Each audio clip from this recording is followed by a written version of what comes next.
भारत में corona virus के मरीजों की संख्या बढ़कर 30 हो गई है। गाजियाबाद में एक मरीज में कोरोना वायरस की पुष्टि हुई है, जबकि आगरा के 6 में से 5 सैंपल पॉजिटिव पाए गए हैं।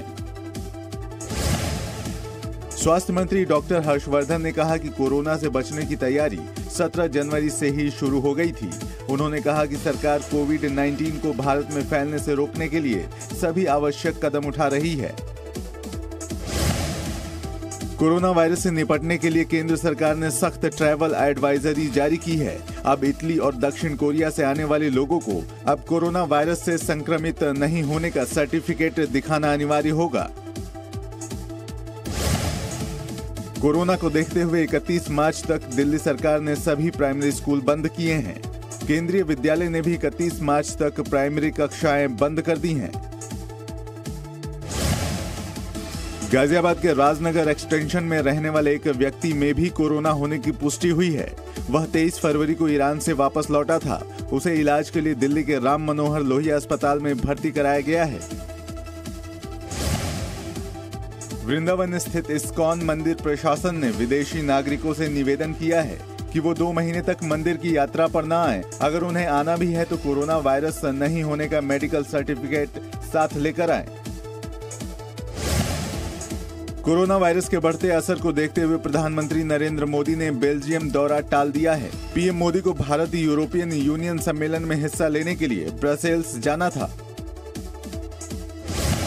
चीन से शुरू हुए कोरोना वायरस ने लोगों में चीनी सामानों के प्रति डर पैदा कर दिया है। वाराणसी में चीन से आई पिचकारी और अबीर गुलाल बिक रहे हैं, लेकिन कोरोना के चलते लोग उन्हें खरीदने से डर रहे हैं। राजस्थान के नागौर से सांसद हनुमान बेनीवाल ने गुरुवार को संसद में सोनिया गांधी और राहुल गांधी के कोरोना जांच कराने की मांग की। उनकी इस मांग पर जबरदस्त हंगामा हो गया और कांग्रेस सांसदों ने जमकर नारेबाजी की। लोकसभा में कांग्रेस के नेता अधीर रंजन चौधरी ने आरोप लगाया है कि उनकी कार को संसद परिसर में घुसने से दिल्ली पुलिस ने रोक दिया। आरोप है कि दिल्ली पुलिस ने विजय चौक के पास चेकिंग के दौरान उनकी कार को रोका। निर्भया के चारों दोषियों को 20 मार्च को फांसी दी जाएगी। चारों दोषियों के सभी कानूनी विकल्प खत्म होने के बाद पटियाला हाउस कोर्ट ने गुरुवार को नया डेथ वारंट जारी कर दिया। दिल्ली हाईकोर्ट के जज जस्टिस एस मुरलीधर ने अपने पंजाब हरियाणा हाईकोर्ट में तबादले को लेकर विवाद पर विराम लगा दिया है। अपने विदाई समारोह के बाद जस्टिस मुरलीधर ने कहा कि वे अपने तबादले पर पूरी तरह सहमत थे। भारतीय सेना के पराक्रम के 2 वीडियो सामने आए हैं। ये वीडियो 24 और 25 फरवरी के हैं, जब अमेरिकी राष्ट्रपति डोनाल्ड ट्रंप भारत के दौरे पर थे। उस दौरान सेना ने पाकिस्तानी आर्मी के सीज फायर उल्लंघन का कड़ा जवाब दिया था। लोन संकट में फंसे यस बैंक के बोर्ड ऑफ डायरेक्टर को भंग कर दिया गया है।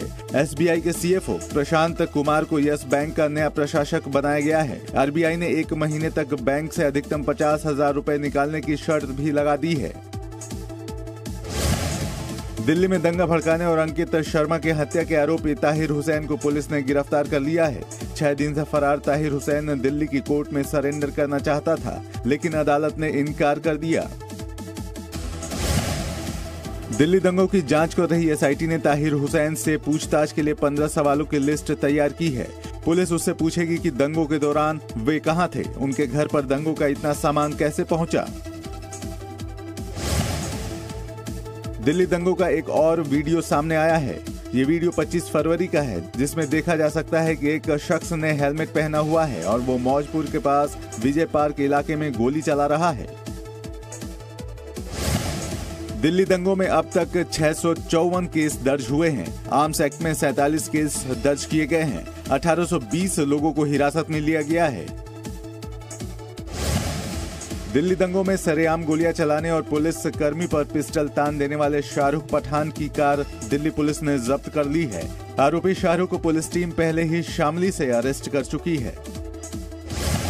अयोध्या के नागेश्वर नाथ मंदिर में कोरोना को हराने के लिए 27 दिवसीय रोग नाशक यज्ञ शुरू किया गया है। इस यज्ञ में साधु संतों के अलावा अयोध्या पहुंचे श्रद्धालु भी बड़ी संख्या में भाग ले रहे हैं। अयोध्या के स्टेट बैंक ऑफ इंडिया में श्री राम जन्मभूमि तीर्थ क्षेत्र ट्रस्ट का खाता चालू हो गया है। 15 दिन बाद लोग इस खाते में दान कर सकेंगे। इस खाते में दिए गए दान पर लोगों को आयकर में छूट भी मिलेगी। अयोध्या में श्री राम मंदिर का निर्माण कार्य जल्द शुरू करने की मांग को लेकर गुरुवार को मुस्लिमों के प्रतिनिधि मंडल ने मंदिर ट्रस्ट के अध्यक्ष महंत नित्य गोपाल दास से मुलाकात की। प्रतिनिधि मंडल ने कहा कि सुप्रीम कोर्ट के फैसले के बाद मुस्लिम समाज एक बड़े अभिशाप से मुक्त हुआ है।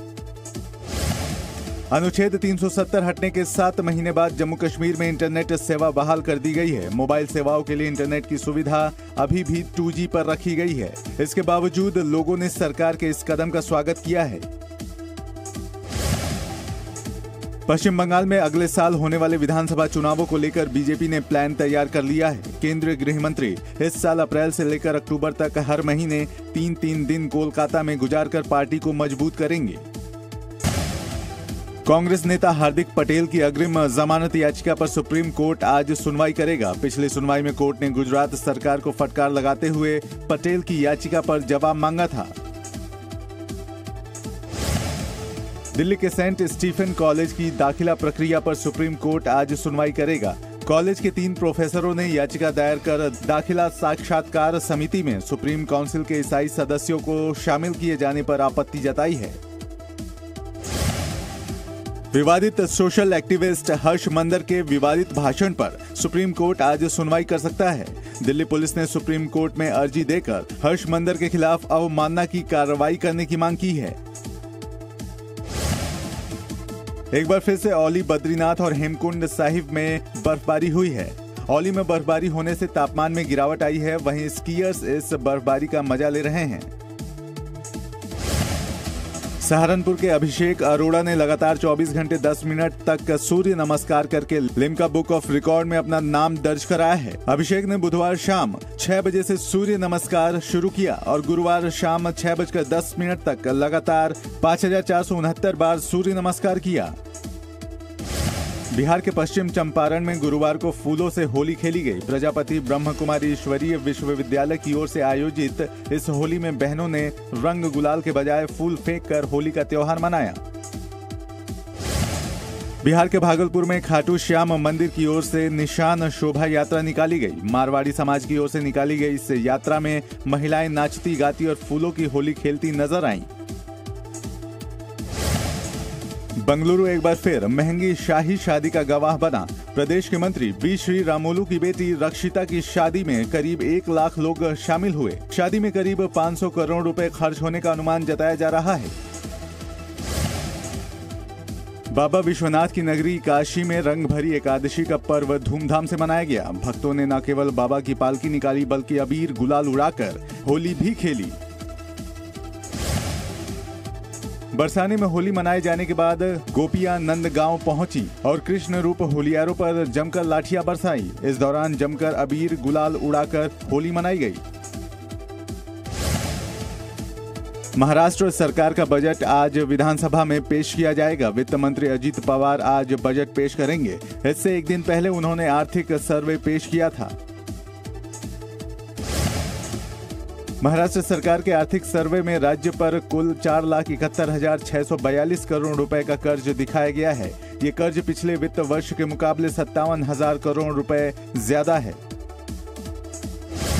महाराष्ट्र के मुख्यमंत्री उद्धव ठाकरे का कहना है कि राज्य में कोरोना वायरस का कोई असर नहीं है। उन्होंने कहा कि कोरोना की जांच के लिए पुणे, मुंबई और नागपुर में सुविधा दी गई है।